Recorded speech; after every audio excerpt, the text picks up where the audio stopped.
Okay, we'll call the September 19th, 2023 council meeting, regular meeting of the council to order. If you would all please join me in the Pledge of Allegiance. I pledge allegiance to the flag of the United States of America and to the republic for which it stands, one nation, under God, indivisible, with liberty and justice for all.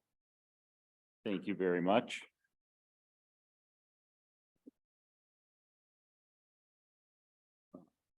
Looks like the first item on our agenda is to approve our agenda.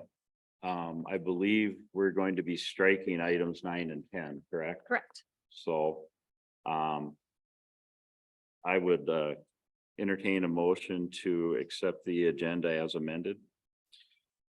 I so move to accept the agenda as amended. I'll second. All those in favor? Aye.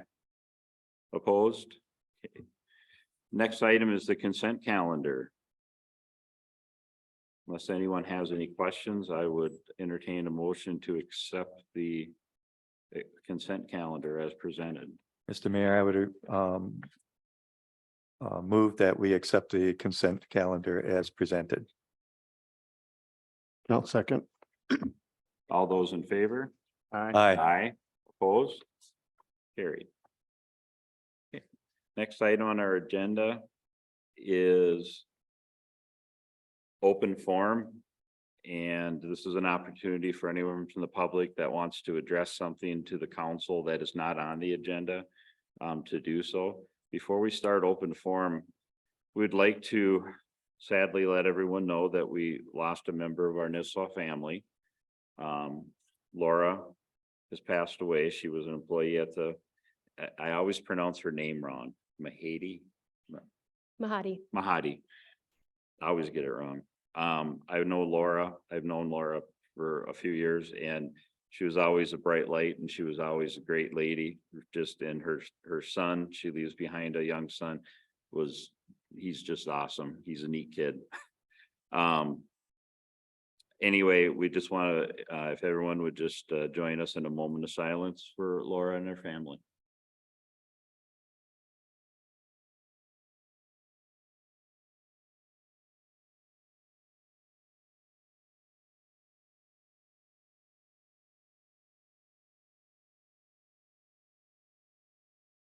Thank you very much. Next item is public comment. This is the time when if you have a question you wish to bring up or something you want to address the council that isn't on the agenda, you may do so at this time. See nothing, we will close that portion of open forum. Hold on. Oh, okay. I didn't see a hand raised, so.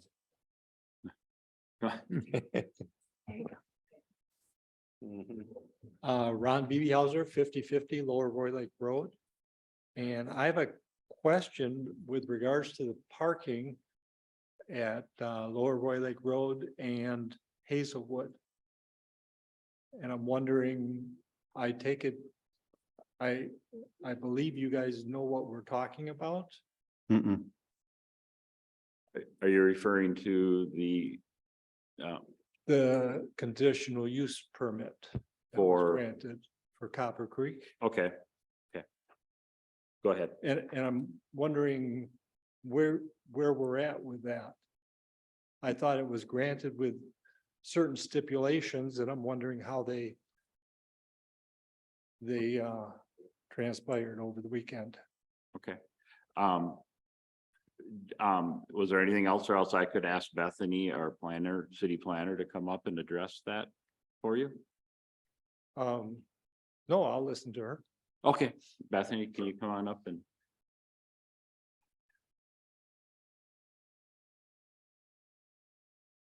Thank you so much. Good evening, Mayor Ryan, City Council. At the September 5th Planning Commission meeting, there was a CUP granted for Copper Creek for a transient merchant permit, park permit. That was conditioned with a condition that after speaking with our attorney this afternoon, there are some potential problems with that and it perhaps is invalid. So under recommendation from our city attorney, we need to review that. We need to possibly rework that and bring that to the city or to the planning commission in our October meeting. Any questions concerning that? So there's a couple of different things happening, I think, right now with, we want to get some clarity on the conditional use Mhm. permit and what was approved and what was reflected in the minutes. So that part goes back to planning and zoning for further review.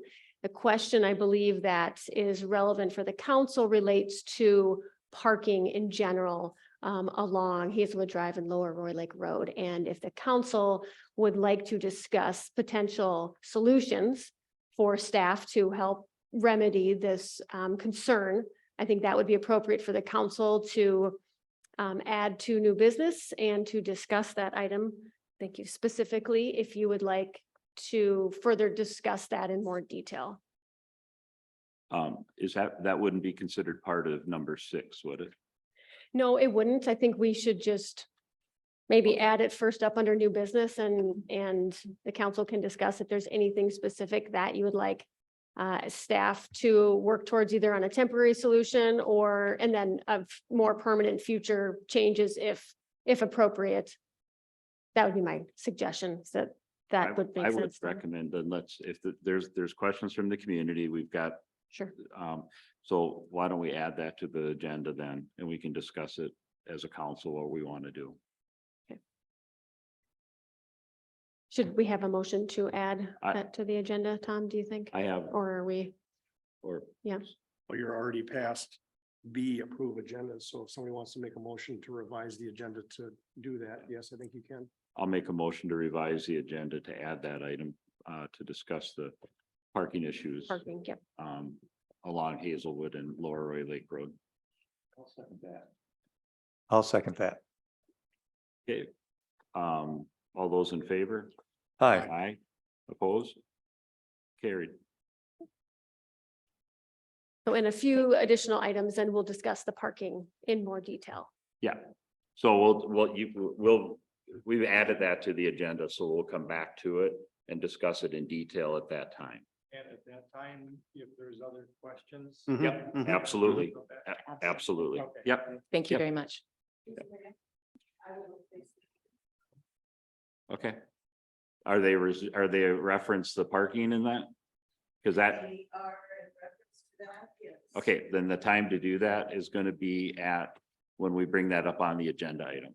Because we'll bring that up as a separate agenda item. Are you going to allow us time to Yes, express our we just- concerns? Yes, we just did that. Yeah, we just All said right. that. Yep. All right, thank you. Yep. Yep. Okay. Is there anyone else for public comment? Open forum. Seeing none, we'll close open forum and we'll move to Spirits of Nisswa presentation. Brian?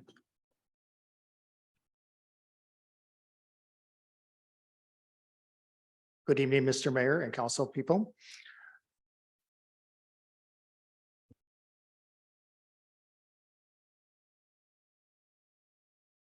First of all, I would just like to thank Josh, Assistant Manager, for putting this together for me. He does a fantastic job on any of the presentations and I truly feel blessed to have him there. Not that I want to just pinpoint him out. I have a great staff down at Spirits and I feel very fortunate. So many businesses out there are always looking for help. And I'm not saying in the middle of July and August, when we are going at 150%, that we don't need extra help. No matter how much help we have, we always need extra help during that time. But with Mary in the office, all the department lead people and the workers, I am very fortunate to have the people that I have down there and feel very blessed. As we look at our sales over the last 3 or 4 years, we are doing fantastic as far as growing. Our profit has been really good in there. If you look at 2020, this is for the first 35 weeks of the year. So you look at 2020, we're at 2,775,000 basically. And that number is up from the year before. And then you look at 2021, which was basically the peak of the pandemic. Liquor, all liquor retail really got to right away from the pandemic. There was we didn't like the pandemic, but there was a few things that came out of it, and that was good sales. And then you look at 2022, we jumped down to 2,936,000. And we were all saying, it seems like it's getting back to normal. And people were not or they were not stocking up. They were just buying what they needed and getting back to a more normal way of thinking. So we had a little dip in there. And now this year with 2023, it was really nice because we're over $3 million. And all these numbers, I do want to say it does not hurt to have price increases, because some of those numbers are additional price increases in there. But we love it because if the price of something goes up, obviously our percentage follows along with that. Now, this is basically the same chart, but just in a little different form. You look at this as an increase and decrease, once again, for the first 35 weeks. And 2020, over the 2019, we were up almost $500,000. It was $482,000, which was fantastic. And these are sales. And then in 2021, we were up an additional 140,000 from 2020. So you look at that, that's $650,000 in 2 years. We were up on sales. Then once again, on 2022, things were getting back to normal. We went down 44,000 from the previous year. And now this year we're up about $142,000. So we're liking our sales. Now, if you look at sales are nice and profit is the ultimate goal, but we like to keep track of our customer count in here. Now, we obviously don't have a clicker and we click each person as they come through the door, but we look at transactions on our computer. And in 2020, we had 78,000 transactions approximately. And then in 2021, 82,000. Once again, 2022 it bumped down. Whoops, sorry about that. It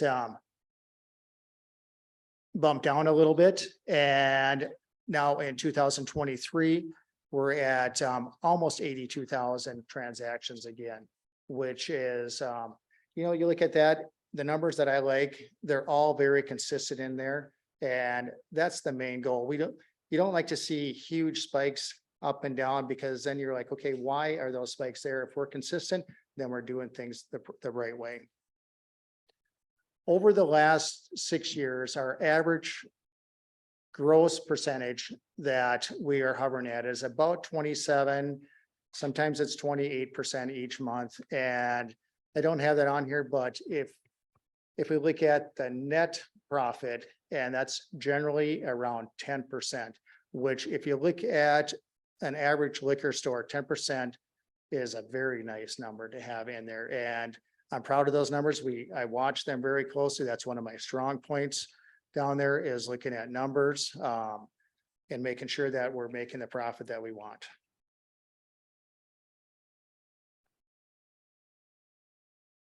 So this is another number that we like to keep track of. And you look at the average sales per customer. And in 2020, we were at almost $34 per transaction. And you look at 2023, we're at $35.50. Now that's a number that personally, I would like to see a little better. And whenever we're in there, we like to suggest, hey, have you tried this? We do sampling, but this is an area that I feel that we can grow a little bit better on, and try to get that up into the $40 per customer. Obviously, we don't want to encourage overconsumption, but if we can do it in a respectful way where the person's going to respect the product, I think that's an area that we could definitely grow in. This was kind of one of our shining stars this year. Everybody here has been in the back room of spirits, and it gets really tight in there. And I always say, if we can't buy the product right, we can't sell it right. And so we were able to jump through a lot of hoops with the state. And I was able to get that storage container outside. And it was a huge stress level reduction for us because we could put some of the big buys out there. The week that it showed up, I'm glad that we got it that week because I was kind of gambling a little bit and I had pre-ordered some stuff a few weeks before that. And we got the storage container and literally a couple of days later, this product showed up. But by getting that container and having it in there, that first week, we saved $1,500 by having that storage container. So it was, once again, it's going back to buying the product right, so you can sell it right, or make extra profit. And a lot of times what we like to do is divide that. We're gonna make a little extra because we have extra inventory, but then we should, we can pass along those savings to the consumer. It was just a fun event that we had. With being a municipal, we have lots of connections out there. One of my good friends, Chris from Bagley, he had met this gentleman that has a tequila company and they want to get it going in Minnesota. So what we did is, with the NHRA race, we brought the car in and we featured their tequila. We had a sampling out there. We had some product out there. And I got some fun pictures here to show you. I'm just going to zip through these really quick. So if you just go back here, I was in the beer business for 25 years and I like doing events like this because when I worked for Budweiser, it was all about signage, promoting it, and doing these things. And I love to do what the next person can't do or is not willing to do. So we made these personalized stringer pennants. We made up custom signs on there. Before the event, we would hand out these little slips that said, save the date, getting our customers to come through and just try to get as many people there as possible. We had some nice pictures. That's our young driver right there. She was Rookie of the Year for last year. And here's a nice little picture of all of us in there. So that night, that day, we sold over 5 cases of tequila, which is a fantastic amount. And then if you take the 2 weeks in that period, we sold 10 cases of this tequila. And I guarantee you, nobody in the state has done that much volume on that brand in 1 week than what we did. So we're really proud of that. We also had tickets that they gave us and we raffled some of them off. Not raffled, but gave away them. And this is our local winners for that. If you can jump to the next slide. So last year was really nice because I was talking a bit about the pandemic and we did not do the Taste of the Holidays for 2 or 3 years in there with the pandemic. We will do it whenever Schaefer's does it, and Schaefer's decided to bring it back last year. And you could tell that the customers really enjoyed it. It's one of those events that with their help and our help, we tag team, and it's probably the best tasting in literally 100-mile radius, if not more than that. I've been to, once again, in the beer business, I've been to a lot of tastings and we never had tastings where you'd get 250 people going through. Literally, it is almost wall to wall with people inside Spirits. We had at least 13 tables with about 70 different items open in there. One thing we did learn last year is we do really need to watch the consumption. We do every year, but we just have to make sure that when people are leaving our building, that they either have a ride or that they're safe to drive out there. And that is something that we'll definitely be looking at. But people that came through there, they were very appreciative. It was a community gathering and they got to try some really neat items. We also, at Spirits, we like to run Spirits as a backyard liquor store. And anytime, if it's the Lions or if it's a different organization out there, we want to help out. We want to be a support for the community. And I figure they're the ones that take care of us. So we better try to help take care of them if we can help out at all. So we do the Breezy Lions tasting and we promote that. We have people, they come in and they buy tickets to that. We give them discounts at the store. And it's always been a nice event, and the Breezy Lions Club has always been very appreciative of it. Some of the trends that I just wanted to kind of point out, non-alcohol products are just exploding. And this year, our non-alcohol beers they're up about 90% or if not higher than that.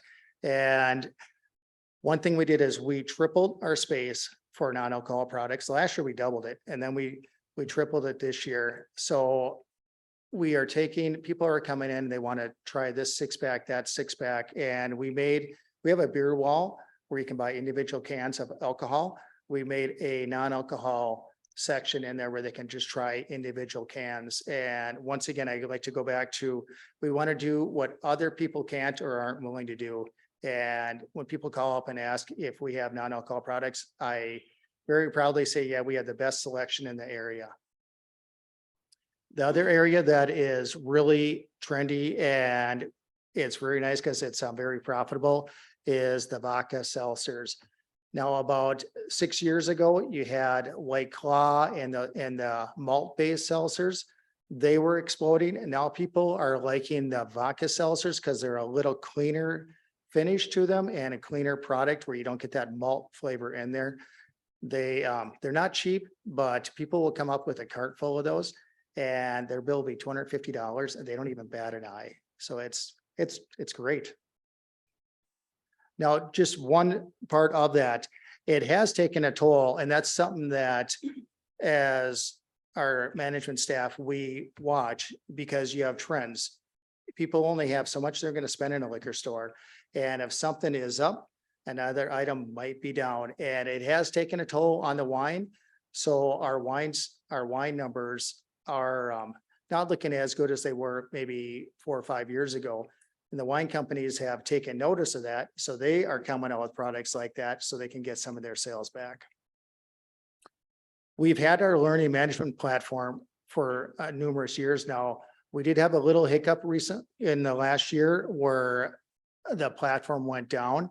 Josh is working on that, and he is working out some of those bugs, and it's going to be better and stronger. Once again, I just want to say, thank you very much for letting me manage down there. And I want to thank all my staff for helping with all the functions that are down there. It is not something that anybody can do by themselves. It takes the whole team, and everybody down there does their part, and we're very appreciative of it. I like to tell everybody, I'm not afraid to say there's a lot of things I do great down there, and there's a lot of areas that I need to improve on. And I think one of the things that is good is I'm always willing to try to improve on my areas that need to be improved on. Anybody have any questions? Anybody have questions for Brian? No? Thank you, Brian. All Appreciate right, it. thank you. Yeah, thank you. You're doing a great job. Thanks. Okay. Next item on the agenda is reports, city administrator. Thank you, Mayor Ryan. Good evening, members of the council. My monthly report is in the packet for your information, and I am happy to answer questions on the information included if there are any. I also provided the summary kind of 1-page or 2-page flyer regarding the Pequot Lakes Public Schools referendum. I thought it would be just helpful information for the council to see. And considering we have some of our residents within the Pequot Lake School District, I did look it up, Councilmember Fraley. So we have 171 registered voters that would be impacted by this referendum should it pass, that they're in the Pequot Lake School District. So we do have a component of our community that this would be relevant for, and I just thought I would include it for your information and for the public's information. And with that, I will stand for questions if there are any. Thank you. No? Okay, thank you. City attorney? Good evening, everybody. Just a short update on American Tower. You might recall that Jenny and I have been working for some time with the American Tower people to get a lease revision on the tower site down there. It's been going on for quite some time. We're near the end of that. It looks like we're pretty close to having a lease revision that we've been working on. We've got the latest revision from American Tower recently. I've just got to check it to make sure they took care of the last couple items that Jenny and I were concerned about. We were hopeful to have that on your agenda tonight, but we obviously don't, but we expect to put that in front of you for consideration in October. Thank you. City engineer. No, I don't, Mr. Mayor, unless you guys have a question for me. Anyone? No? Okay. Thank you. On to new business. First item under new business is a resolution approving the preliminary 2023 tax levy collectible 24. Mayor, and I believe we wanted to start with the parking issue. Oh, I'm sorry. You Correct. want to start with that? Thank you. Yep. So we'll start with the amended, number one will be the parking issue on Hazelwood Lower Roy Road with I'm passing out for council's reference, just a copy of some of our parking ordinances that might be helpful for the council to have for reference if needed, but I think Bethany is ready to go. Thank you. Good Bethany. evening. As stated before, this all came about because of some concerns from some citizens regarding the parking for the fall festival events that are being held at Copper Creek. That issue, and as far as the validity of those conditions on that CUP is a separate issue, one that will need to be remedied and taken care of by the Planning Commission. However, we do have festivals coming up this weekend, and we want to make sure that we can discuss what our ordinance already provides for as far as performance standards that need to be adhered to. And if you look at section 20-249, parking and loading, B, both 2 and 3, it does state that in all residential zoning districts, including open space residential, shoreland residential, Linden residential, urban residential, parking on publicly owned or controlled land is prohibited. Number 3 states that in commercial zoning districts, commercial waterfront and highway business, off-street parking shall be provided and on-street parking is not allowed under any circumstances. This leaves us to believe that this is a city issue, not something that a private business owner can be expected to enforce. And so as a city, we would need to see if it is possible, if you as a city council would like us to put no parking signs in those certain areas. And the direction that we're looking for from you tonight is in regards to that. And most specifically, because this is citywide, so theoretically, this covers all garage sales and funerals at churches and anywhere anybody is parking on the street. But it can, specifically tonight, we can address just that area. If I drove by there, we were going to Rib Fest, and I noticed that there was a sign for overflow parking for people to park at the church, and a lot were. And I know an individual business nor resident, as I live along the trail, and people park on our road all the time to access the trail. You know, I can't police that. Private business can't. I don't know if we can do a temporary no parking right here during is it through December that they're doing this? I don't have the dates in front of me, but I believe there are 5 or 6 weekends specifically for these fall festivals. And I do know that they have some Christmas events as well. So the question I have, is there any way to put up like temporary no parking here? But then, you know, let's say we do. But then if people are still parking there, I mean, you have the enforcement from the police. This is not specific to that road. So Correct. this does not say Lower Roy Lake Road in Hazelwood. It says the city of Nisswa. Right. So if we're going to do that for my festival, we're going to do that for the City of Lights. We're going to do that for the 4th of July. We're going to do that for every garage sale, for every event in this town, including last weekend, all the events up in town. So we're not going to pick and choose where we put no parking signs in this town. We're going to do all or nothing or amend these rules to allow parking.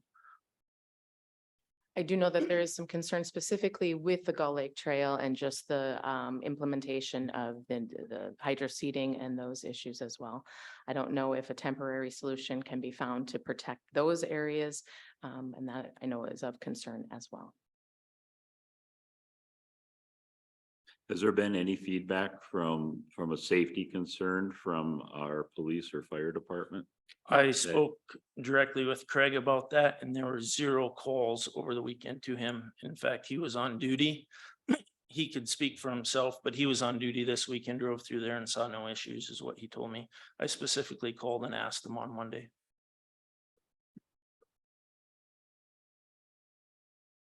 Yeah, because I think I think that the business went above and beyond by getting permission to access the church to park there. I mean, that's something that they didn't have to do, but they did do. And like Joe says, if we do it at one area, you got to do it all. And it's not just there that this happens, it happens all over. Like I said, it happens in front of our property too. Mayor Ryan, can I ask a question of our city attorney?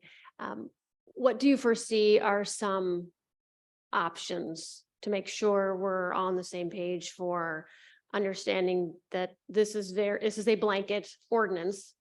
But are there thoughtful ways that the council can consider this with the new trail as a unique consideration for, that we don't want to see future damage to that? I just want to get your perspective if you don't mind. I think that, what Joe said is correct, and maybe this becomes the impetus for some study by the city to figure out how all these events get dealt with as far as parking. Pretty confined spaces that we're talking about as far as where parking can go. But I think we need to be careful not to target or blame CUP holders or applicants or events. It probably needs some thoughtful consideration between Public Works and the police department to figure out how to go about managing parking, because these events are more and more all the time. But again, I stress, they're not property owner specific, they're not citizen specific, they're not event specific. Yes, those events generate these issues which we're talking about, but nobody can expect applicant holders, permittees to enforce parking restrictions or whatever else it is might be on city rights of way. So this seems to be something that won't be solved now, and it needs to be some discussion with staff and departments to figure out what to do if regulations need to be changed and how they'd be enforced. And there's kind of a lot of stuff around all of that. Well, I'm wondering if we can't prohibit parking on one side of the road, just so that they're like on the trail side, for example, so that we don't have any damage to the new areas. We don't have any damage to the road areas.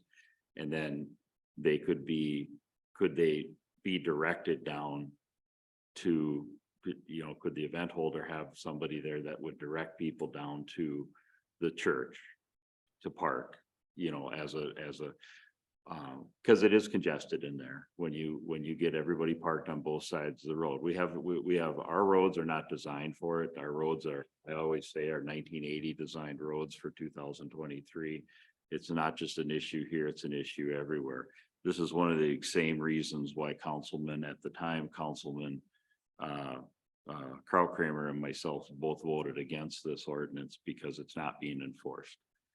If you're not going to enforce it, don't have it. But at the same time, there is a safety issue that residents have brought up down there. And I think that everyone is, the city needs to work with the residents and the business owners. Hopefully, all three individuals will work together and figure out a common sense solution to it until we have a chance to really look at what a permanent solution can be. So, I don't know if that's something that that the council can figure out. I mean, because it seems to me, according to this ordinance, our options are very limited. Either nobody parks on the road, period. And the police department would have to enforce that ordinance, or you ignore your ordinance, at which point you have the complaints and you have the safety concerns that are brought up by the citizens. So, We'd have to hire a few more staff. Right. The other thing, I guess, that I'd bring up or whatever is, at least for myself down there, this is just a few weekends in the fall. It's not an ongoing thing.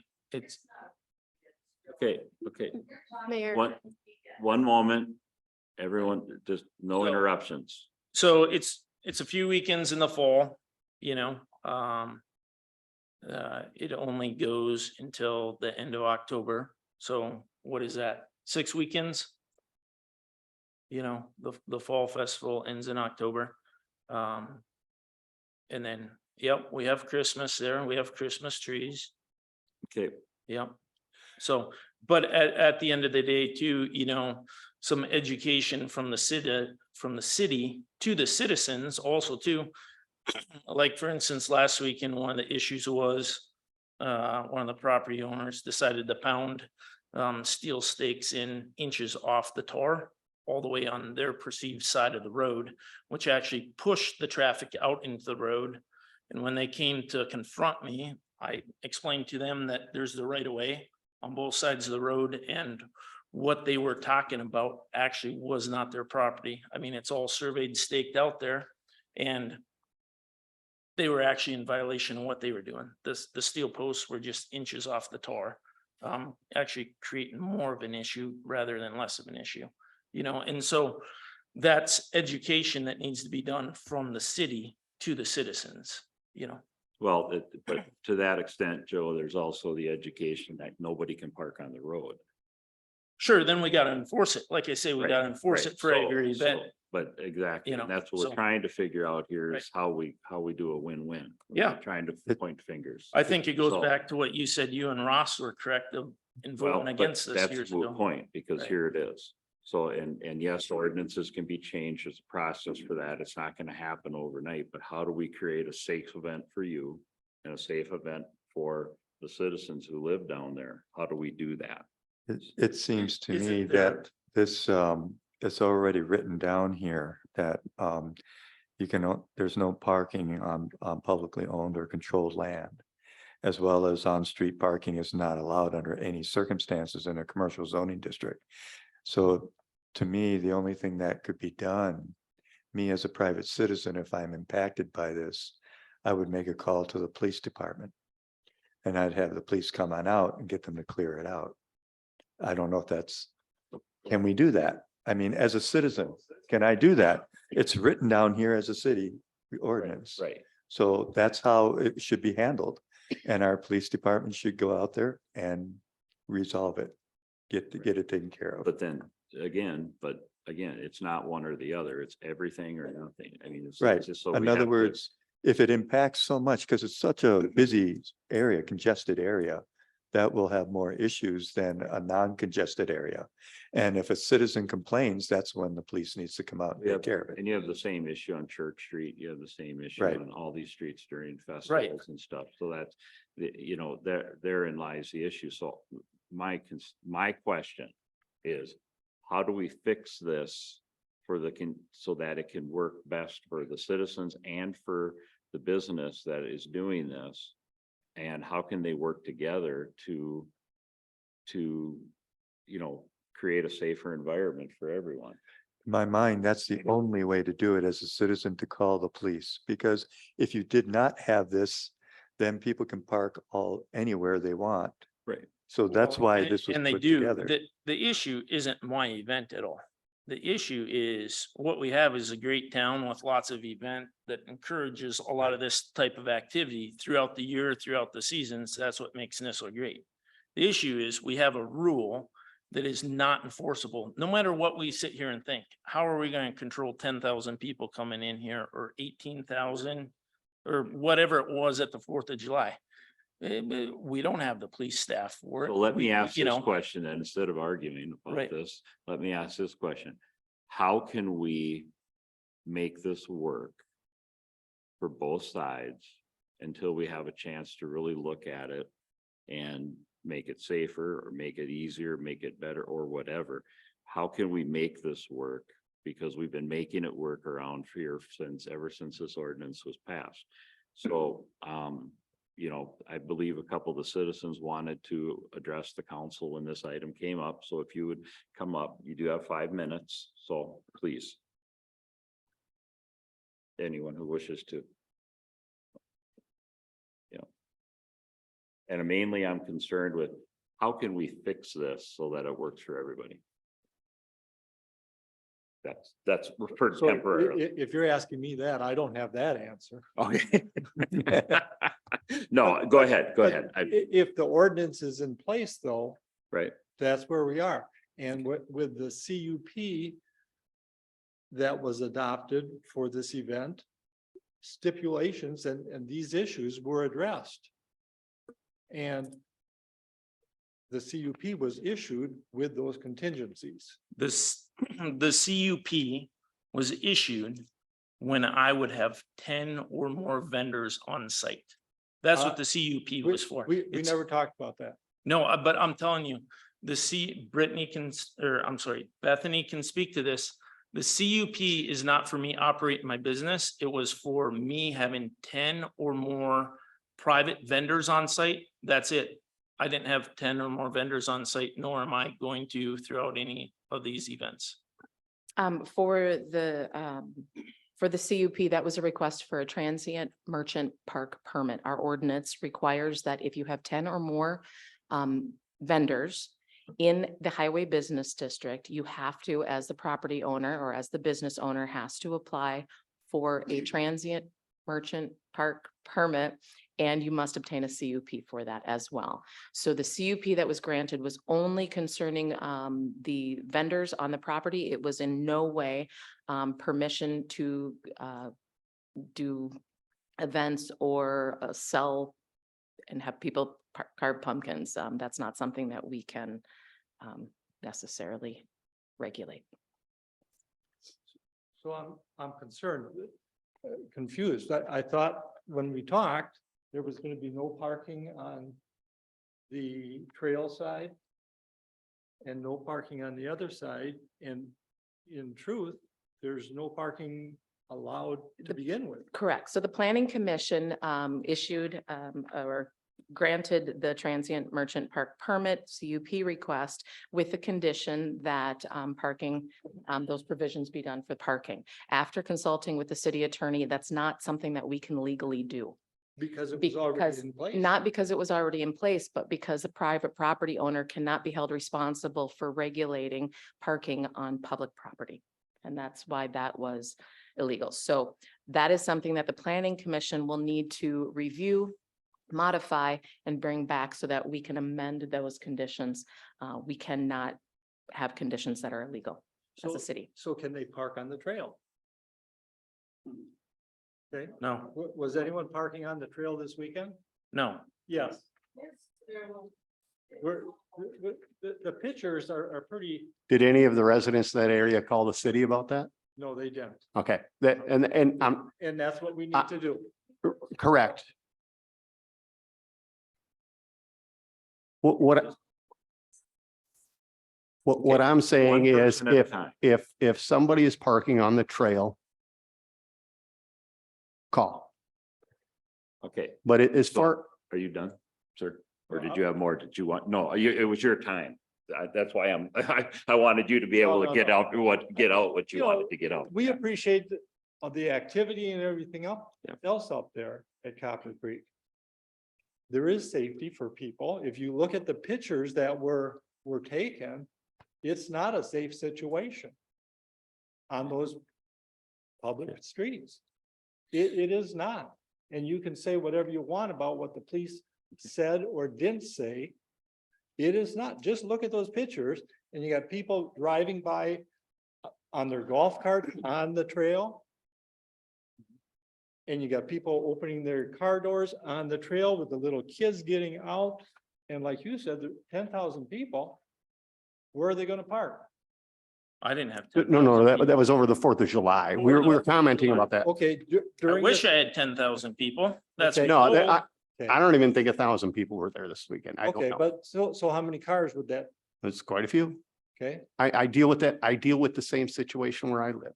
okay, so it's a, We had 623 okay, on Saturday, okay, 620. over a 10-hour period. And we've got the hay rides going up and down the road. And they're parked on both sides of the road when they're not supposed to be. It's How frustrating. do we navigate those roads? what if there's an emergency down one of those roads? As a I'll fire get through. chief, that would be a concern, wouldn't it? I had the emergency vehicle at the intersection all weekend. Mhm. What The emergency? chief's rig is parked at Copper Creek right there. In case there was an incident. Yep. So, okay. Go ahead.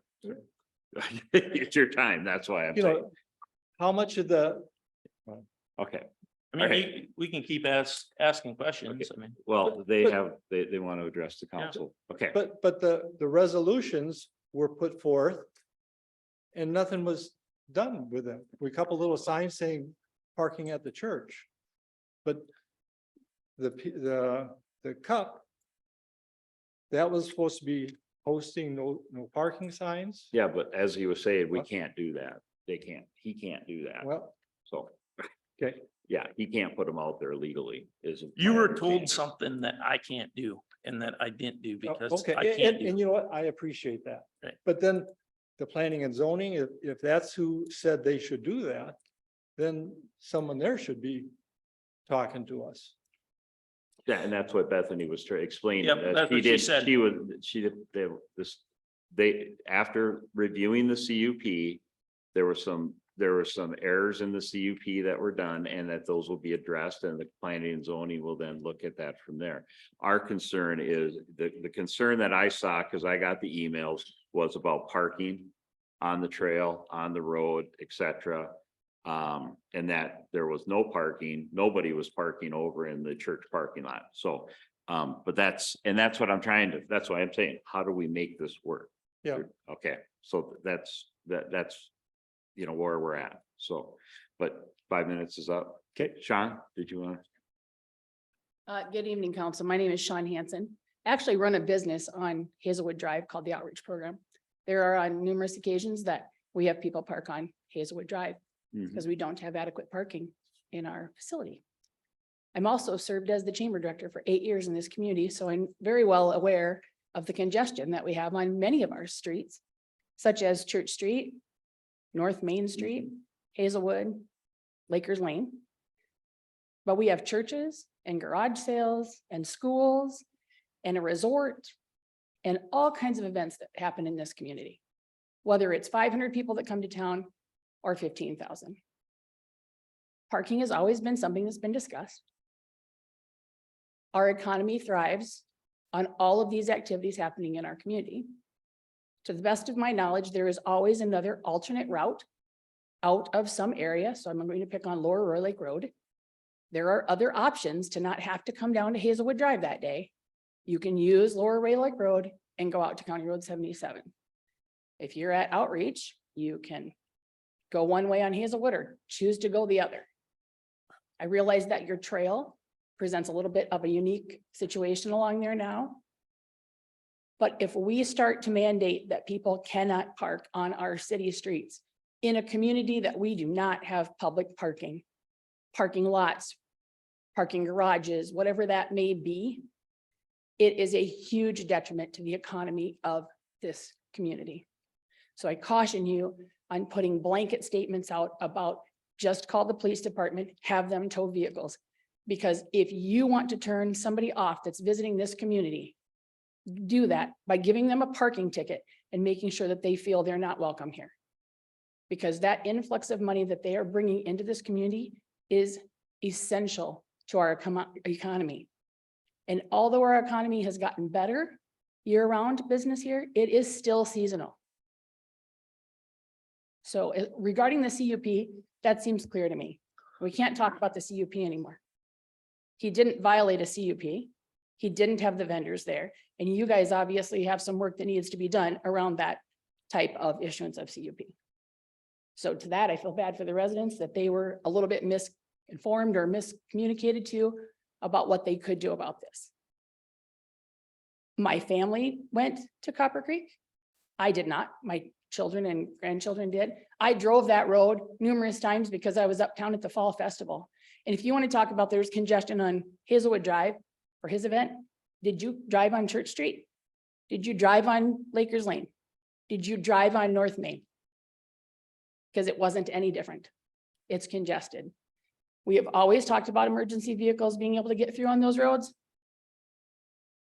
To the best of my knowledge, we've never had an issue on any of those events Never. to not be able to get through. So while I feel a little bit of pain for you that it is unwelcoming in your neighborhood when these types of things are going on, I would challenge you back that you chose to live in Nisswa. You know these things are here and you should embrace it and love the life that you live here. Thanks. Paul?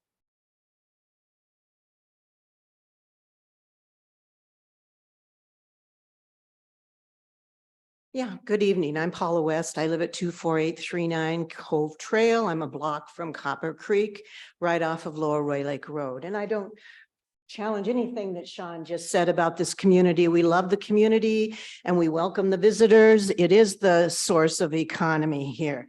My concern here this evening about the parking on the street was the safety issues that I observed personally last weekend.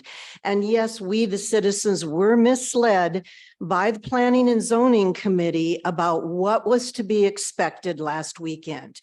The Planning and Zoning Commission made these conditions and they approved them. And as far as we, the citizens, were concerned, that was what was going to happen. What I observed last weekend was the parking on both sides of Lower Roy Lake Road and on Hazelwood. And at one point, because as it was mentioned, there were those poles put on Lower Roy Lake Road. And by the way, I didn't do that. That people were parking out into the street and then they were parking on the new trail. Their car wheels were on the trail. They left tread marks up and down the whole brand new trail that this city has just paid millions of dollars to put in. And some of the vegetation was destroyed. I took pictures. I gave it to Bethany. I've sent them pictures. I don't know what the answer is, but definitely we cannot allow people to park on the new trail. There's destruction there. And at times last Saturday in particular, the people who wanted to use the trail couldn't use it because they were open. The people that were parked there had their doors open. They're getting their strollers out. They have them in the middle of the trail. People came along on their bikes. They couldn't get through. We just cannot be parking there on the trail. If you're going to allow it on the other side, fine. I have no problem with Copper Creek's festival. It's a great event.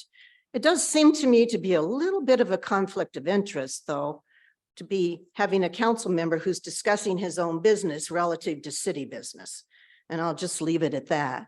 But what I observed was there was only one lane of traffic at most of Saturday afternoon. And some of my neighbors expressed to me that they could hardly get their car through there. So keep in mind that Copper Creek is located right at a three-way stop. 2 stops on Hazelwood, 1 stop sign on Lower Roy Lake Road. So if somebody was trying to turn from Hazelwood onto Lower Roy Lake Road, it would have been impossible because it was 1-lane traffic. And it's a safety issue because there's all these kids, they're excited as they should be. They're jumping out of their cars. I almost ran over a little girl when I was trying to just turn going to my home from Hazelwood onto Lower Roy Lake Road. And as I was proceeding into the intersection, this little girl ran out from Copper Creek and right in front of my car, and I had to slam on the brakes.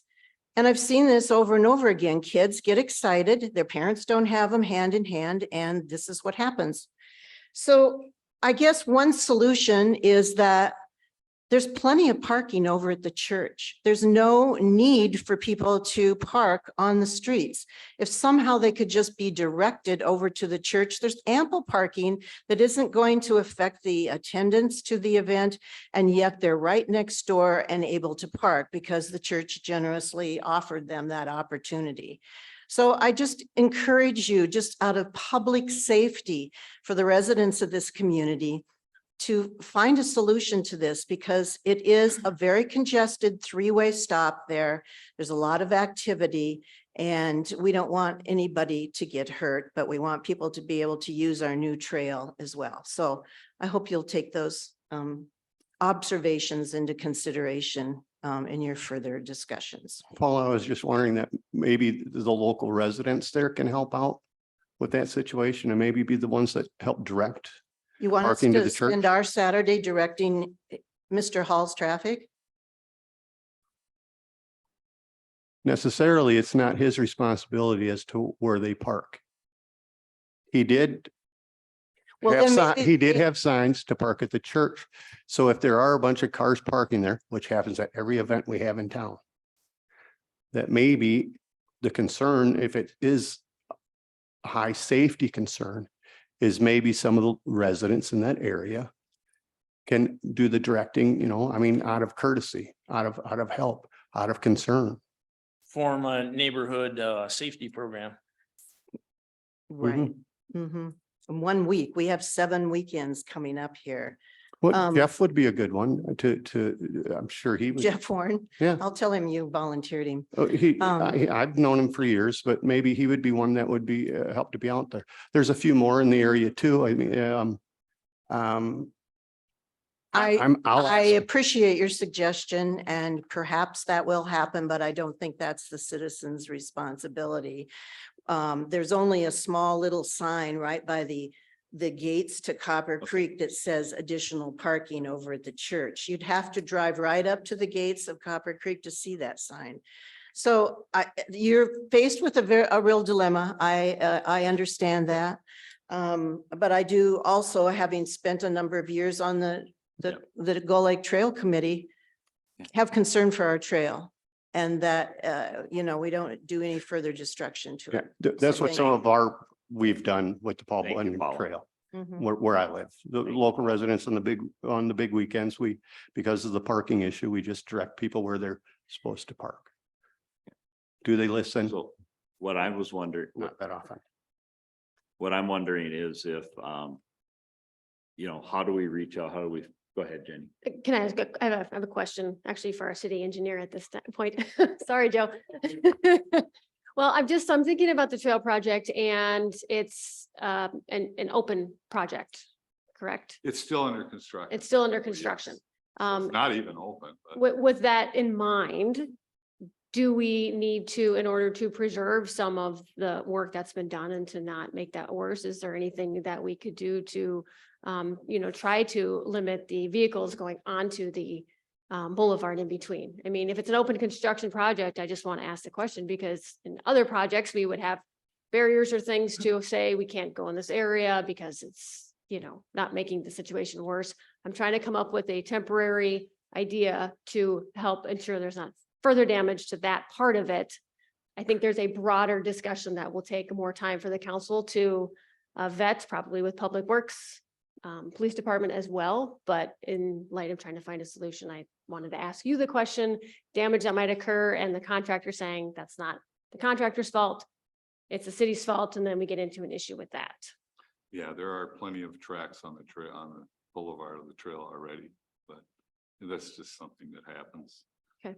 The only thing I could think about would be to put, temporarily during it, if you chose to do it, would just put up some tape next to the trail so that when they park, not metal stakes, but, just the police tape or whatever on their caution tape that we've had on the other areas. That might, at least they'll see it and maybe deter them during the event. Yeah, along the edge of the trail. That'd be a good idea. We also, just so everyone knows, we also have added more signage. It is also advertised on our Facebook and on our website where to park. The information is out there. It's, we've tried to promote that. I'm not trying to make it difficult for anybody in that neighborhood. I'm not trying to create enemies or anything. It's just, it's an event in town and this neighborhood is no different than any other neighborhood when there's an event. And, once again, my event is the focus of it, but it's really not the issue. The issue is throughout town. Do you think? Well, would what you happen happened? To have any staff that could help direct people to this weekend, do you think? Yeah, and we had staff out there last weekend. It's just people are coming, Yeah. from every different direction in the first hour, we had hundreds of people show up there. I mean, you just can't have the amount of staff to do that. It sounds to me It sounds to me what I'm hearing especially is that the trail, we don't want to have it all beaten up. Also, it's a safety concern when people are going down the trail and car doors are open. I'm hearing what you're saying there, and I'm just brainstorming here, but is it impossible or not a good idea to say that there shall be, we have signage, we could take this up in Public Works Committee, but would it be possible to put up signage permanently saying that there's no parking on that side of the street? I think that's a topic for a future discussion that probably would refer to Public Works for some. Yeah, and you wouldn't discussion. have to do it citywide, just in those areas where we have the trail going. That's my idea. Well, But what happens is, yeah, along the trail itself, not citywide. So in areas that we're really worried about safety and about, it's just an idea to try to get something permanent. Meanwhile, temporarily, like putting up tape, things like that for now. Well, once one I- person parks on the side of the road, then it's like, it's open game for everybody else because they think it's okay. Yeah, I know, but And that's what happens. It's, we residents were watching Saturday morning, but then all of a sudden somebody parks on the trail and it's all over. Everybody's parking there.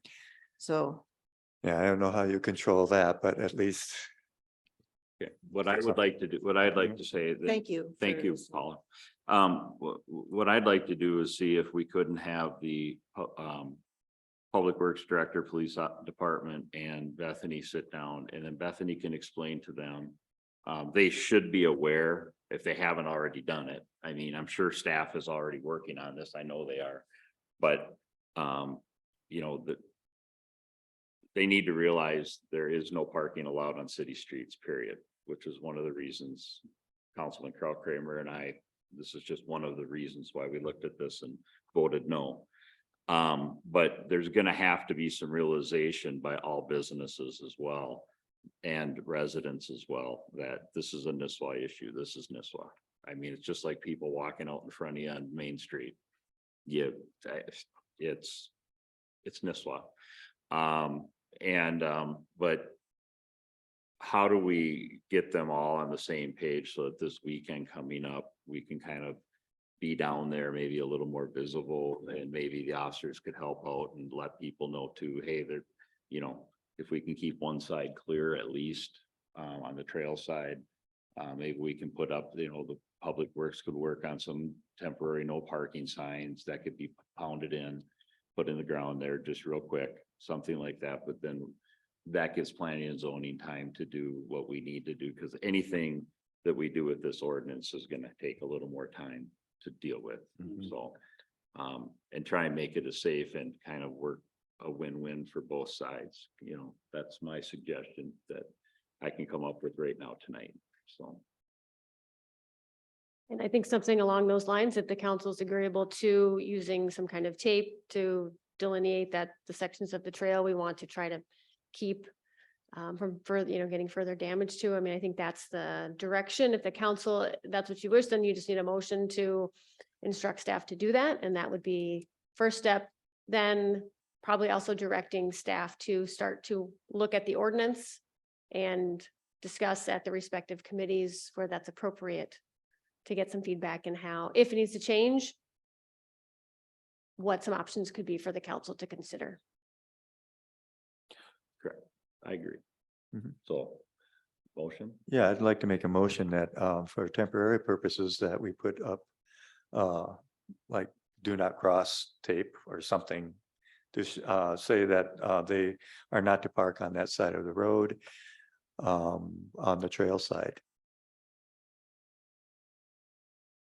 So just clarifying, is it going along the trail, the edge of the trail, or along that edge of the road? The edge of the road. I'd recommend put it on the edge of the road, Sure. just not steel Yeah. pipes. I'll second. Wood. Okay, so now, okay, so I second it, along the edge of the road there, so, any further discussion? All those in favor? Aye. Opposed? Carried. Okay, and then Would you like to refer this for further review by city staff Yes. and to bring back information and or proposed Recommendations from directions? staff to the to the council on how we do. Yeah, if I can have a motion for that as well. But then I would make a motion that in addition that we direct staff to look into this issue and make a recommendation to the council. I'll second it. Discussion? All those in favor? Aye. Opposed? Carried. Thank you, Bethany. Thank you. Okay. Next item on the agenda is resolution approving preliminary 2023 levy collectible 2024. You wanna, okay, so this was a item that we had in our workshop. It was a general consensus that we would set our preliminary levy at 10%. It cannot be raised, it can be lowered. One thing, we did not put a placeholder in there. Should we want to bond Issue a bond for land purchase. for land purchase? So it doesn't have to be that it even makes it through to the end. But should we put, that was a recommendation by the city administrator that we should probably put the placeholder in now, should that happen? So I will adjust the total levy to still be the 10%. But if I don't have a line item for that bond in the preliminary levy, we cannot have it for the final. And if I remember correctly, what was the total? Was that a 2.75 or a 3%? 150. That was. Oh, 3%. 150, that was a 6%. 6%, yes, 6%. yes. So Yeah. again, the number can be to be determined. I would just work that within the entire levy to. So make in it- reality, if we go with a preliminary and we want that in there, we have to set it at 16. Yes, or anywhere in between. If you wanted 4% for the bond, you could add to that, but I think the intent from the council was the 10% maximum, including everything. So Correct. I would just adjust to ensure we have a line item, so you have that option for the final levy. A line item with no dollar amount assigned is what you're saying? No, I have to have a dollar amount, but I would just, the total Then levy, it's not 10%, then we're talking 16. Doesn't have to be 150,000. correct. It It could could be be 100, it could be 75,000. 75, it could be, Could be, So to make a nice cushion I think, But hold on one second. Didn't we just vote on that to agree to go to 10? we didn't vote. Not yet. Well, no. not vote, but I mean, we just Yeah. agreed 10% an hour ago, right, and now we're rediscussing it, and I'm confused why. Because we're discussing it. looking at Because we the haven't one said it thing. yet, we have to, we're Okay. just discussing it. And I didn't realize that we couldn't. I think the confusion was that you have to have the line item, and so I need to know if you want me to incorporate the 10% within the new bond line item as a placeholder, or if you want to say, we'll add 2%, 3%, 5%, whatever the number is for that bond specifically, but you have to have that if you want the option to bond. That's sort of what I was thinking, and that's why I was saying in 12.5, but you can bring it, we can still bring it down. But we need to look at how we can bring that down. And that's where we might look at unallocated funds. Right. Paying that way to get rid of interest charges, things like that. That's what I was trying to point towards. So for now, I would suggest that we look at that. Say it's 16% now, but that's something that will come down. It's just how much, that's what we need more information to bring it down. And we definitely need to have that in the line item, in my opinion. So Joe, where would you stand right now on percentage? Still at the 10?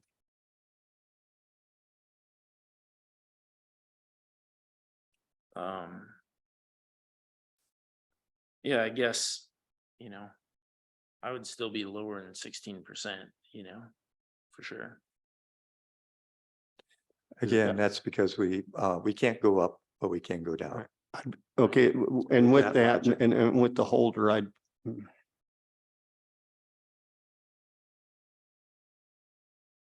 I'd say 12, because we can always go down. We can't go up. I know initially I was at 5, worked to 10, now at 12. I don't So know. I'll throw that out there. I'm at 12. I don't know if we'll have enough then for the bond.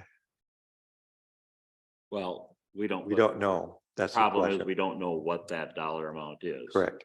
And we don't know, and we also know that the city administrator was conservative in her estimate, so is likely high Correct. on what she was planning, but if we put 75,000 in there, that's 3%. So that's not far above where we're probably aiming at right now. We'd be at 12.5, something, somewhere in there. I'd say 13. 13, so around. just 13. And then the other 75 could come on unallocated funds if it did end up being $150,000, which we are pretty confident it will not be, but we don't know because we haven't got to that point. The bad thing about this is that unfortunately, the land purchase, the idea of the land purchase, where we finally end up on the land purchase and when we can pull the trigger on everything, we don't know, but we have to be prepared to do it if that's the decision that's made. And if we say no now, then, and I guess I didn't realize that, I apologize. But if we say no now, then it isn't gonna happen, period, unless somebody's willing to hold on to that piece of property that we want, if we want it, until 2025. Am I right? Yeah. And with that logic, I would try to go as high as we can for now, and then we can always work it down. And it's always a discussion we can have when we know more about the land and Correct. we have more of the dollar amounts cut down and we have the whole council here. Jesse's back. Because he's been intricate in working on this with. I'd let Mark set where I'd let him open this to where he's at. Where would you want the preliminary? Well, I would say preliminary right now at 15%. 15. Because it will come down. I'm confident, but we don't know, we don't have the information yet to make I don't want to hobnob us if we can't do it. But if you want to go lower, I'm fine with that too. I'd like to go as low as we can. Mhm. But I just want to keep our options open. That's the way I always think, try to keep it open. Because this is not a final number yet. Joe? If the bonding's not an option, then the funds for that though, it's not that it won't be available, but it would come out of allocated funds, unallocated funds. Correct? It's not that we're That would be the completely off option, the yes. table. Yep. Right? Yes, that would be your option. And I've always been pushing for that. The only question is how far can we go with unallocated funds before it damages our bonding capabilities for roads and for other major projects that may come up? That's the question I don't know. Correct. And I'd like to find out what that is before we make a final decision. Well, then why don't we find out that information before we try and decide that tonight? I don't know Is that that that's right? realistic to have that information in a week. We have to decide by the end of September. So do we want to have another special meeting to set it? But then everyone will have to make themselves available. But how long will it take you to get that information? I can't say that I will even have it in a week from our financial advisors. That's pretty quick. And that's why I would suggest 15%. And then we can always go down. Yeah, I guess if we're not gonna get the information, not- then there's really no other options, I Yeah, mean, we're gonna have to lower it. my opinion, yeah. Does it hurt to say 15% at this point? I mean, I look at it literally as a number and I hate to swallow something like that, but it will come down is the way I'm looking at it. If it hurts us for some reason, then let's go as low as we can. It's essentially just a number that will go on the tax statements. So that's what the residents will see for their proposed. Again, if there's the intent to, Oh, this goes into those estimates that we get Yes. from the Right, tax County. office. Mhm. Oh.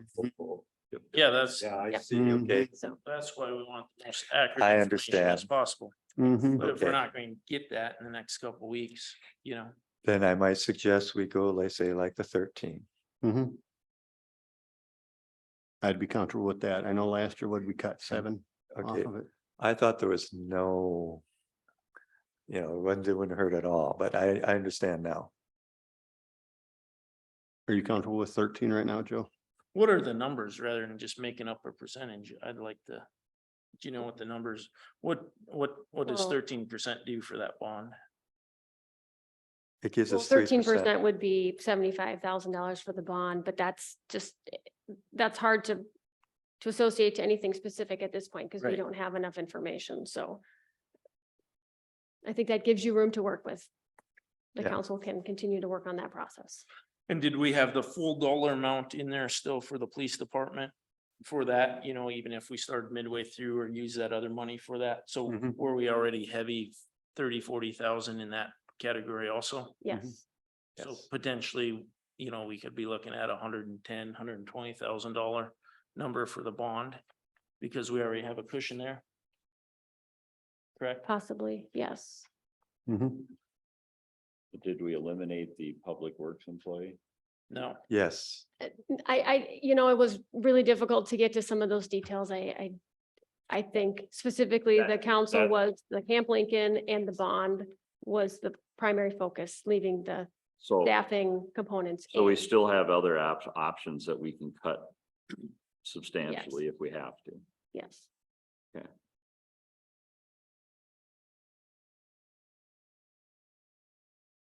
do we need to have a motion on this? Yes, Mhm. absolutely. 13, I can just provide 13% would set a preliminary levy at $3,525,962. How much was that? again? $3,525,962. Yeah. And I would include a line item for a potential bond for the land acquisition within that at 75,000. Okay, Then, Mr. Mayor, I would like to make a motion. Is that okay? Mhm. I would like to make a motion that we set the preliminary tax levy. Or no, is that it? Yeah, the total levy at $3,525,962, which includes a line item for $75,000 for bonding for bond for purchase of land.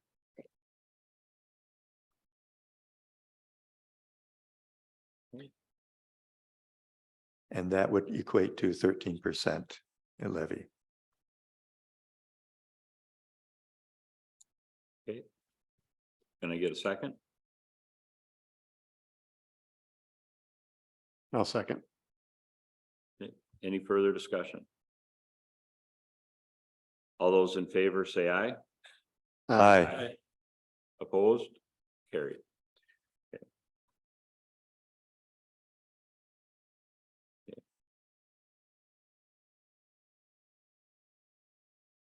Now, the one that we've all been waiting for. Our next item is a recommendation from Planning Commission. No, we need to set the truth and taxation meeting. Oh, I'm please, sorry. F2. I missed one.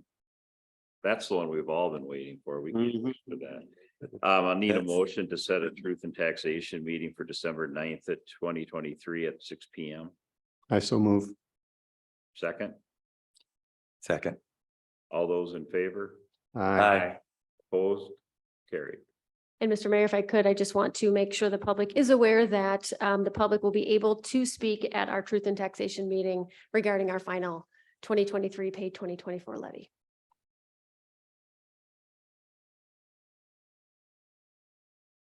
Okay, now, item 3, recommendation from the Planning Commission. Oh, they're all coming in. We don't want to wait for them.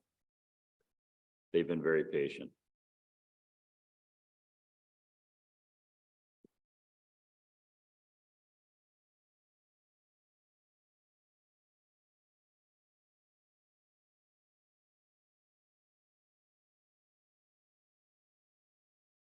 Bethany. Thank you so much. At the July 18th, 2023 City Council meeting, Bernita Morsch presented information to the council and requested that they revise the ordinance to allow for the keeping of chickens in the city of Nisswa. The city council recommended that the planning commission look into this request and consider any changes that would allow for restricted use in the keeping of chickens. Per city council's request at the August 1st planning commission meeting, the planning commission discussed gathering information from other municipalities that allow chickens and work towards formulating an ordinance amendment for the city of Nisswa. The proposed ordinance amendment was recommended for approval by the planning commission at the September 5th planning commission meeting. If there's any questions, or if you'd like me to go through any of the provisions or performance standards, I'd be happy to do that.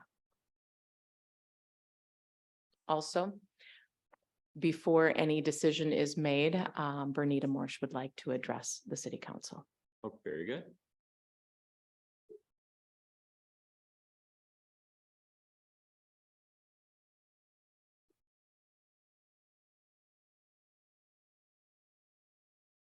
My name is Bernita Morsch. I'm very excited to hear what you're going to say and hear what your decision is. I learned a lot by coming to the city council meeting. This was very good practice for speaking in front of people. I hope I can get chickens. I enjoy going to people's houses to have them signed. There was a few other people who wanted chickens too. I already researched some chicken breeds like Sapphire, Gem, Starlight, Green Egger, Buff, Orpington, Lavender, Orpington, and Lavender Orpington. Thank you to my neighbors and friends who are here to support me, and to the city council who are considering a change to the ordinance.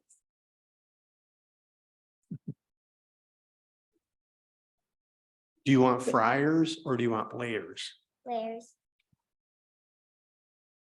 Good choice. Layers, right? Yeah. Yes. Anybody else? Go ahead. I was just gonna make a motion. Go ahead. I don't know, wow, that's a lot in there. I'd like to make a motion to accept planning commission's ordinance amendment, section 20-532 pets and livestock as presented. I'll second it. Any further discussion? All those in favor say aye. Aye. Aye. Opposed? Carried. You can have chickens. Great And thank job. you very much for bringing it to our attention. I really appreciate that. So when you're running for president one day, just let us know. Right. You did a great job. Thank you. Yes, thank you very, very much.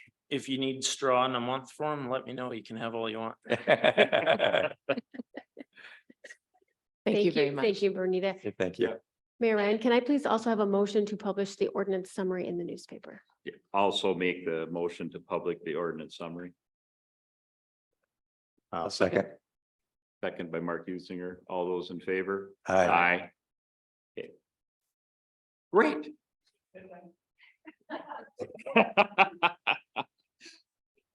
You good job, young lady. You got your chickens.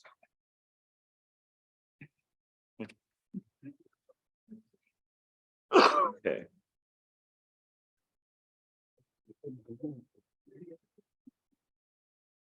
Next item on the agenda is special event permit application for the outreach program. I'll make a motion to grant the permit as presented. I'll second. All those in favor? Aye. Aye. Opposed? Carried. Who's doing the barbecue? Okay. Yeah. Joe's available for judging. Right. I am too.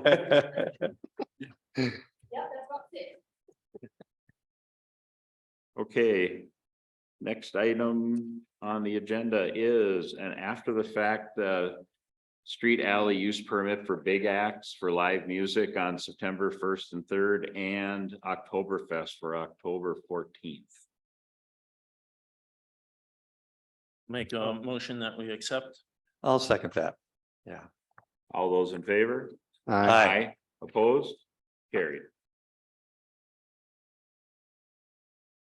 Number 6, city street use permit, for Copper Creek reference, September and December, community events, September and December. I'll make a motion to accept the city use permit application for Copper Creek Community Events, September through December as presented. And I'll second that. And we've had no concerns or anything from the police or public works? No, we have, they signed off on the application. They as signed, far as right, that, okay, but there is a question.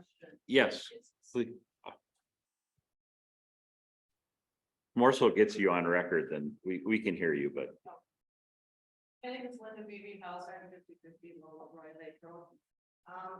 My question is, with this street use permit, is this also for the hay wagon, which is going up and down the street? correct. Okay, I have some concerns here. I mean, Okay. and I just want, I want to start with the attorney. I wanted to ask him if there was a CUP for the fishing extravaganza where they could not park on the road on Hole in the Day and farther down. Because at the last meeting, when we went to planning and zoning, when they did the CUP with the conditions, they said, we're going to model it after the fishing extravaganza. So that's where it came in as far as no parking. That the city had granted no parking to the fishing extravaganza on the streets surrounding Hole in the Day. Now we come to the hay wagon. And you talk about Nisswa is made of events, and I'm all for the events, don't get me wrong, but please tell me of another business or event that is run for over the course of 52 weeks, almost 20 of them, 15 to 20 of them, weekends, that disrupts that area. And I don't know if there's any other event in the city that goes consecutively for 9 weekends. And then that's the festival, and then that's the Christmas, and then we've got Easter, and then we've got the 4th of July. And I'm all for Joe making money. Don't get me wrong, you're a business, that's fine. But you need to take care of your neighbors also. And now that we have this wagon going up and down the street where they're parking on one side. And then they come down and they turn around in Belle Chevaux's lot, and then they pull in on the boulevard by their business, of which at the last meeting, we were told that that hay wagon was going to initially start inside the gates. And we were also told at that meeting by Joe's employee that there would be somebody directing traffic. Those were given to the Planning and Zoning Committee when they came up with the CUP on the other item. And now we have CUP for running a hay wagon, which they ran on Monday also this week. So that was 3 days, and that's just, he had 624 people for the first week. I will tell you, by the last week, he's going to have in the thousands. He's going to have what? I'm In sorry. the thousands of people. There's no doubt in my mind. And if you want us to call the police every single time, we can. We can sit and speed dial the police. This one's doing this, this one's doing this. If he's a good neighbor, he's going to put his employees to help with this. Not waiting for you, the council, to decide what you're going to do, because we're going to slow walk this through the month of October, and his first festival is going to be over. So again, I asked the attorney, did you have a CUP for the fishing extravaganza? I don't know, but Okay. we're not talking about a CUP now. That was earlier in the agenda. Now we're simply talking about a street permit. So it's not a conditional use permit for This the is- street permit That's not what this is. This is for the just- wagon? No. This is just a run-of-the-mill street use permit. Okay. So can we make some sort of, we cannot make any objections to that then? Well, nobody's saying you can't make objections, but the question you asked me is what the fishing tournament did, and I'm guessing that's an apples to oranges comparison. That has volunteers and it has other community, whatever it might be, to enforce parking restrictions there. And I'm sure that event, without knowing the specifics, gladly are happy to have that condition imposed on them. It's not nearly the sort of scope that we're talking about here, but boiling this down to what this is right now, that's been motioned and seconded, is a simple street permit for that wagon to go up and down the street. Okay. Well, then it looks like Joel will get it. And I see here, the chief of police, the public works director, the fire chief, all signed off on it, so they feel that it's safe. So I have to rely on our city staff, that if they thought there was a problem, that they would stay. So if a problem does turn up or exist, then the permit can be revoked, or amended as it needs to be, but,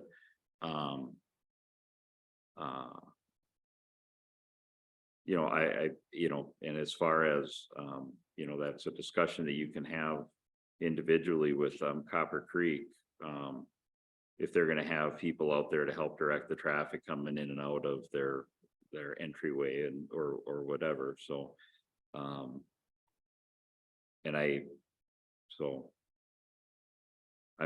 relying on city staff.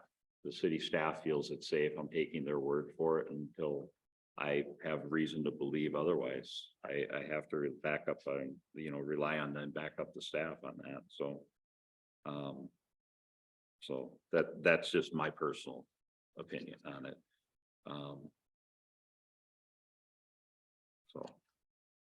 So we have a motion and a second. Is there any further discussion? All those in favor say aye. Aye. Aye. Opposed, carried. And I would hope that, police department can make some trips down there, just kind of help keep an eye on things and stuff. And if they see a problem, they'll address it and hopefully get with the vendors and say, hey, let's do this or do that. They can adjust. The officers have that discretion, so.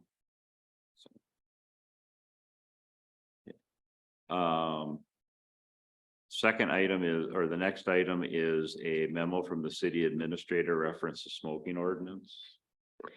Thank you. This is a follow-up topic to our conversation last month regarding smoking in public spaces and city buildings, both for tobacco use and with the new adult use cannabis laws that are in place. The council at last month's meeting did express an interest to have some limitations placed on smoking ability to smoke within some of these spaces. But also you wanted to seek staff input and feedback on that. And so we did that as staff and had some conversations about if we have current challenges or issues that we're experiencing throughout the different departments and how we could approach that, addressing that. And the consensus was with our staff that there haven't been challenges right now, or there haven't been issues with it. And wanting to consider the approach of not creating more regulations without a clear need to address an issue. So staff is very willing to review ordinances. We received a draft one from our city attorney for another community that's working on the same thing. We've seen drafts from our neighboring communities as well. So there's lots of good information available to us should we need to do that. But it was the sentiment of the staff at this point not to create additional regulations when we didn't really see a concern. So we wanted to bring that feedback to you, acknowledging certainly that the council expressed some interest in having an ordinance, and we can certainly do that if you would like us to do it. But considering you also wanted department feedback, we wanted to bring that to you for your consideration and see where you'd like to take the conversation. Do we have any ordinances currently about non-smoking areas? No, I mean, the city follows the Minnesota Clean Air Act, so no smoking in buildings, city buildings, which is standard rules statewide. So that's not an issue, but it's really the public spaces such as park spaces or the patio at the Pickle, things like that, where we don't have any specific ordinances in place currently. No. Yeah, I guess my position was always that if it's non-smoking, like inside a building, then there'd be no cannabis as well. That's all I was thinking. But not anything out. If there's no other ordinances, that's it. That's fine with that. Okay. I So just want to essentially be you're saying that exactly the is- same, smoking and cannabis. Correct. They've got a jive.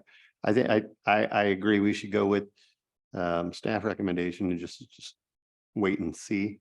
I know there are some municipalities that are banning the smoking of cannabis in outdoors. Except for at your own private residence, stuff like that. But I agree with Mark. If we do put in an ordinance, it's got to be the same with both of them. But yes, I just have the staff look at it and I guess the I would recommendation. recommend looking at the outdoors. You know, last weekend I was up at the barbecue event, you know, where it was crowded.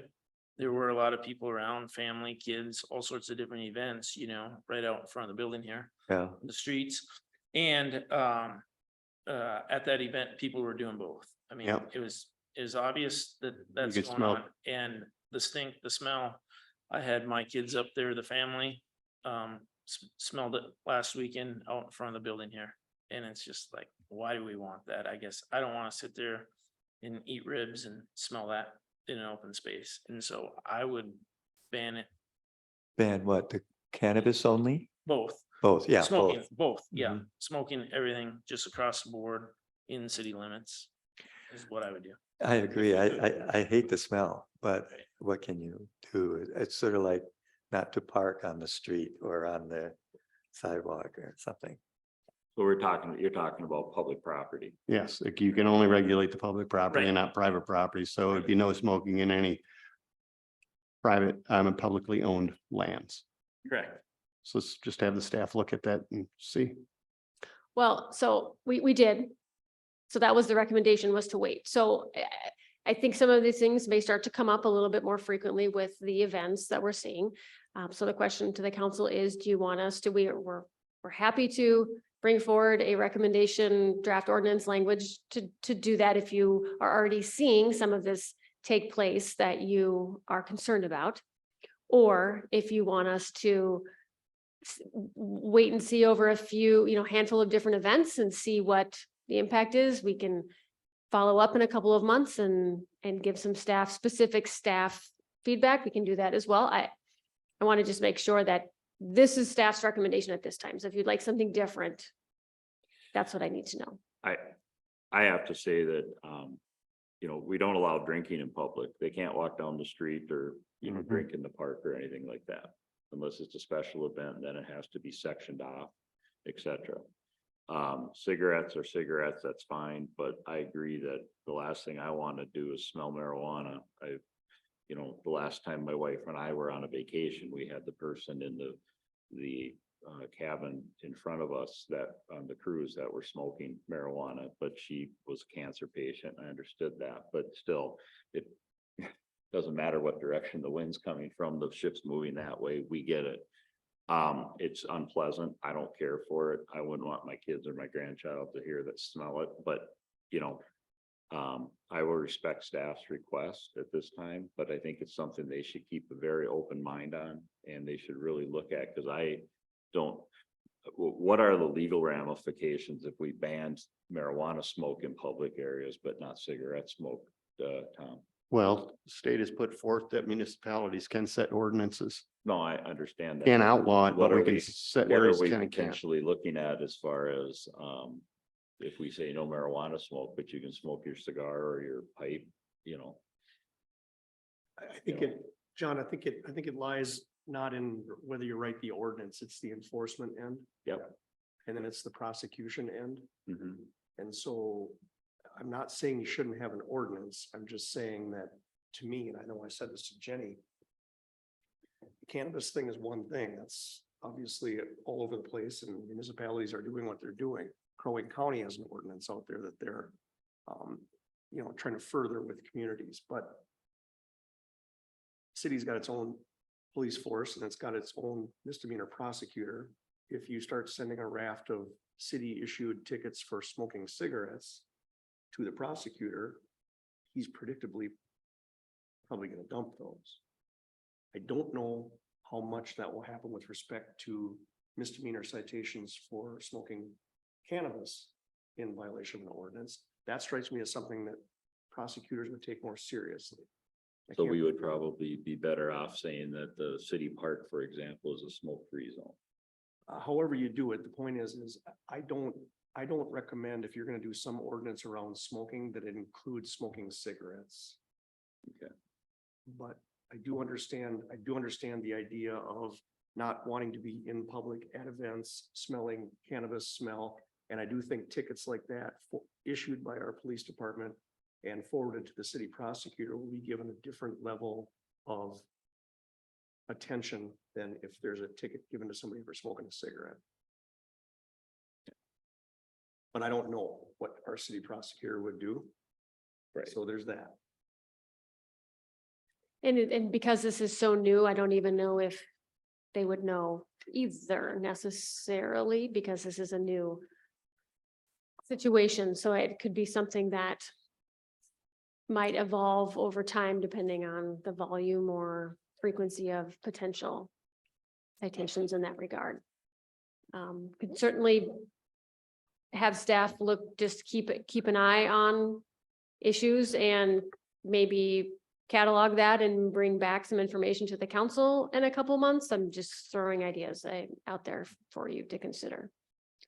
I certainly don't like cannabis smell. And I certainly don't like even cigarette smell. But for now, I think we have to do it as a wait and see what happens.